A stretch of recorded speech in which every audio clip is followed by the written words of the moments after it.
현대인은 내면의 공허함에 고통받고 있다. 그리고 그 공허함을 채우기 위해 외부에서 끊임없이 무언가를 찾는다. 하지만 외부에서의 추구는 절대 내면의 불안과 갈증을 치유할 수 없다.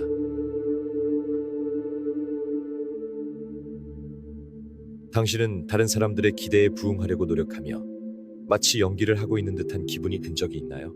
우리는 마치 무대 위에서 보이지 않는 기대의 끈에 의해 조종당하는 꼭두각시처럼 춤을 추는 것 같습니다. 어릴 때부터 우리는 인정받는 법을 배우며 자라왔습니다. 예의 바르게 행동해라, 실수하지 마라, 다른 사람들에게 좋은 인상을 남겨라와 같은 메시지들이 우리의 행동을 조각가가 돌을 조각하듯 만들어 왔습니다. 하지만 이 경우 조각되는 돌은 우리의 본질입니다. 알프레드 아들러는 소속감에 대한 욕구가 강력한 힘이라고 말했지만 이 욕구가 지나치면 그것이 우리를 가두는 감옥이 될 수 있다고 했습니다. 그렇다면 인정받고자 하는 이 끝없는 갈망이 우리가 진정으로 누구인지 잊게 만든다면 우리는 어떻게 될까요? 외부의 인정은 순간적인 안정감을 줄 수 있지만 장기적으로는 우리의 진정성을 잃게 만들 수 있습니다. 예를 들어 소셜미디어를 생각해보세요. 소셜미디어는 좋아요, 댓글, 팔로워 수로 인정이 측정되는 곳입니다. 우리는 얼마나 자주 어떤 게시물이 우리 가치관과 공명하기 때문이 아니라 단지 다른 사람들이 좋아할 것 같아서 게시물을 올리곤 할까요? 칼 융은 페르소나를 세상에 보여주는 가면이라고 묘사했습니다. 페르소나는 사회적 역할을 수행하는 데 필요한 가면이지만 이 가면을 우리의 진짜 정체성으로 착각하는 순간 위험해집니다. 다른 사람들을 기쁘게 하려는 과정에서 우리는 정말 중요한 것, 즉 우리 자신과 단절될 위험에 처하게 됩니다. 하지만 이 여정에는 조용한 고통이 따릅니다. 끊임없이 다른 사람을 만족시키려는 노력은 공허함을 만들어냅니다. 외부의 인정으로는 내면의 부족함을 채울 수 없기 때문입니다. 칭찬을 받아도 여전히 불안함을 느끼는 이유에 대해 생각해 본 적이 있나요? 그것은 외부에서 찾으려는 것이 결국 내면에서만 발견될 수 있는 것이기 때문입니다. 바깥을 바라보는 사람은 꿈을 꾸고 안을 들여다보는 사람은 깨어난다라고 융은 말했습니다. 자신의 본질과 다시 연결되는 것이 이 악순환에서 벗어나는 첫걸음입니다. 하지만 우리에게 끊임없이 스스로가 아닌 다른 무엇이더라고 요구하는 세상에서 과연 어떻게 이것이 가능할까요?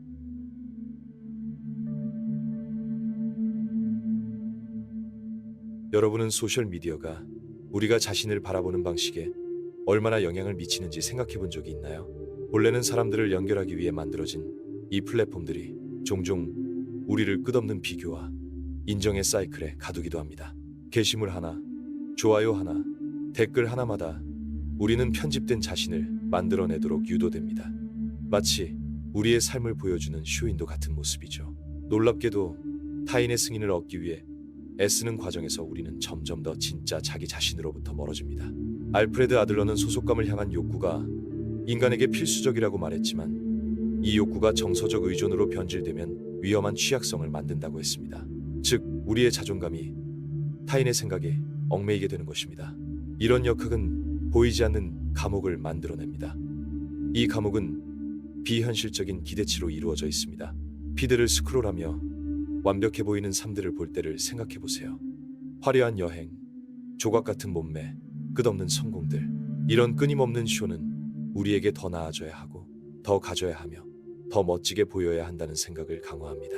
마치 우리의 본질 그 자체로는 결코 충분하지 않다는 듯이요. 칼 융은 페르소나, 즉 사회적 가면이 필요하다고 했지만 그 가면과 자신을 동일시할 때 그것이 위험해진다고 경고했습니다. 소셜미디어에서는 이 페르소나가 극단적으로 투영됩니다. 필터, 편집, 계산된 텍스트들이 그것이죠. 그리고 우리가 진정성에서 멀어질수록 좋아요와 댓글로는 채워지지 않는 공허함을 느끼게 됩니다. 그렇다면 이 덫에서 벗어나려면 어떻게 해야 할까요? 첫 번째 단계는 자각입니다. 스스로에게 물어보세요. 내가 올리는 게시물들은 진짜 나를 반영하는가? 아니면 사람들이 내가 이렇다고 생각하길 바라는 모습인가? 작은 도전을 해보는 것도 좋습니다. 소셜미디어 사용 시간을 줄이고 그 시간 동안 자신이 어떻게 느끼는지 관찰해보세요. 그 시간을 글을 쓰거나 명상을 하거나 사랑하는 사람들과 방해받지 않고 함께하는 등 자신을 돌보는 활동에 사용해보세요. 또 하나 효과적인 방법은 진정성을 보여주는 사람들을 팔로우하는 것입니다. 완벽하지 않은 삶을 솔직하게 드러내는 이들 말이죠. 잊지 마세요. 디지털 세상의 관객을 기쁘게 하기 위해 사는 것은 현대판 감정적 노예 상태와도 같습니다. 진정한 자유는 알고리즘이 아닌 자신의 가치관에 따라 사는 데서 옵니다.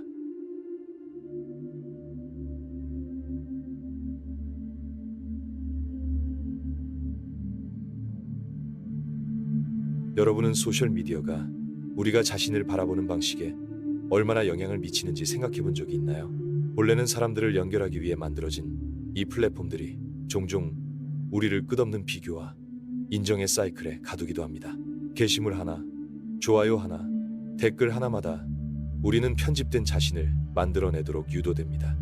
마치 우리의 삶을 보여주는 쇼윈도 같은 모습이죠. 놀랍게도 타인의 승인을 얻기 위해 애쓰는 과정에서 우리는 점점 더 진짜 자기 자신으로부터 멀어집니다. 알프레드 아들러는 소속감을 향한 욕구가 인간에게 필수적이라고 말했지만 이 욕구가 정서적 의존으로 변질되면 위험한 취약성을 만든다고 했습니다. 즉, 우리의 자존감이 타인의 생각에 얽매이게 되는 것입니다. 이런 역학은 보이지 않는 감옥을 만들어냅니다. 이 감옥은 비현실적인 기대치로 이루어져 있습니다. 피드를 스크롤하며 완벽해 보이는 삶들을 볼 때를 생각해 보세요. 화려한 여행, 조각 같은 몸매, 끝없는 성공들. 이런 끊임없는 쇼는 우리에게 더 나아져야 하고 더 가져야 하며 더 멋지게 보여야 한다는 생각을 강화합니다. 마치 우리의 본질 그 자체로는 결코 충분하지 않다는 듯이요. 칼 융은 페르소나, 즉 사회적 가면이 필요하다고 했지만 그 가면과 자신을 동일시할 때 그것이 위험해진다고 경고했습니다. 소셜미디어에서는 이 페르소나가 극단적으로 투영됩니다. 필터, 편집, 계산된 텍스트들이 그것이죠. 그리고 우리가 진정성에서 멀어질수록 좋아요와 댓글로는 채워지지 않는 공허함을 느끼게 됩니다. 그렇다면 이 덫에서 벗어나려면 어떻게 해야 할까요? 첫 번째 단계는 자각입니다. 스스로에게 물어보세요. 내가 올리는 게시물들은 진짜 나를 반영하는가? 아니면 사람들이 내가 이렇다고 생각하길 바라는 모습인가? 작은 도전을 해보는 것도 좋습니다. 소셜미디어 사용 시간을 줄이고 그 시간 동안 자신이 어떻게 느끼는지 관찰해보세요. 그 시간을 글을 쓰거나 명상을 하거나 사랑하는 사람들과 방해받지 않고 함께하는 등 자신을 돌보는 활동에 사용해보세요. 또 하나 효과적인 방법은 진정성을 보여주는 사람들을 팔로우하는 것입니다. 완벽하지 않은 삶을 솔직하게 드러내는 이들 말이죠. 잊지 마세요. 디지털 세상의 관객을 기쁘게 하기 위해 사는 것은 현대판 감정적 노예 상태와도 같습니다. 진정한 자유는 알고리즘이 아닌 자신의 가치관에 따라 사는 데서 옵니다.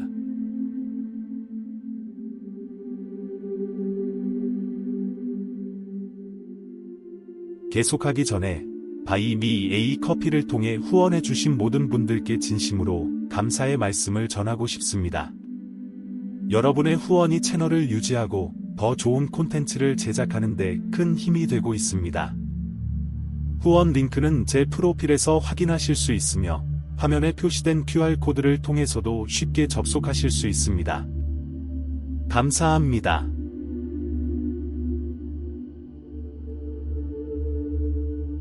자신의 진정성과 다시 연결되는 일은 하룻밤 사이에 이루어지지 않습니다.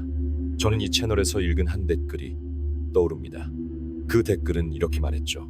다른 사람들이 기대하는 사람이 되려고 너무 오랜 시간을 보낸 나머지 이제는 내가 진짜 누구인지도 모르겠어요. 이 말을 읽고 저는 이 문장 뒤에 숨겨진 아픔을 상상하게 되었습니다. 이는 마치 미로 속에 갇혀있는 것과 같아서 내리는 선택 하나하나가 우리 자신으로부터 더 멀어지게 만드는 듯한 기분입니다. 어쩌면 여러분도 때로는 이렇게 느낄 때가 있을지 모릅니다. 진정한 본질이 타인의 기대와 우리가 쓰는 가면들 사이에서 길을 잃어버린 것처럼 말이죠. 칼 융은 이것을 페르소나의 폭정이라고 불렀습니다.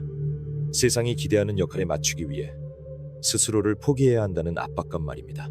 누군가 내가 누구인지 더 이상 모르겠어요 라고 말할 때 저는 그 속에서 사회, 가족 또는 심지어 자기 자신이 부과한 수많은 층을 짊어지고 지친 영혼을 봅니다.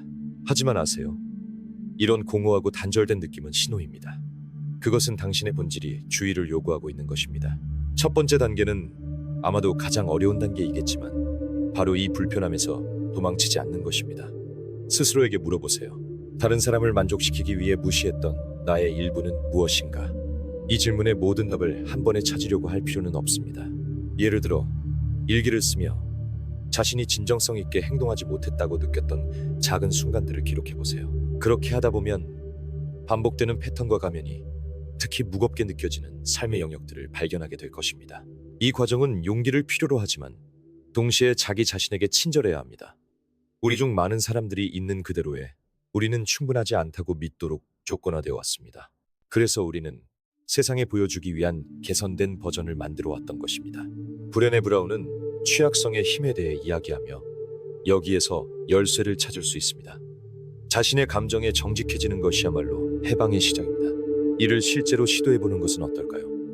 다음에 다른 사람을 기쁘게 하고자 하는 충동이 들 때 잠시 멈추고 깊게 숨을 쉬어보세요. 그리고 자신에게 물어보세요. 나는 정말로 원해서 이 일을 하고 있는가? 아니면 인정이나 수용 같은 대가를 기대해서 하고 있는가? 이 단순한 멈춤이 혁명적일 수 있습니다. 시간이 지나면 당신은 자신에게 정말로 중요한 것들과 더 깊이 연결되기 시작할 것입니다. 그리고 그렇게 될 때 진정성은 완벽함이 아니라 진실함을 요구한다는 사실을 깨닫게 될 것입니다.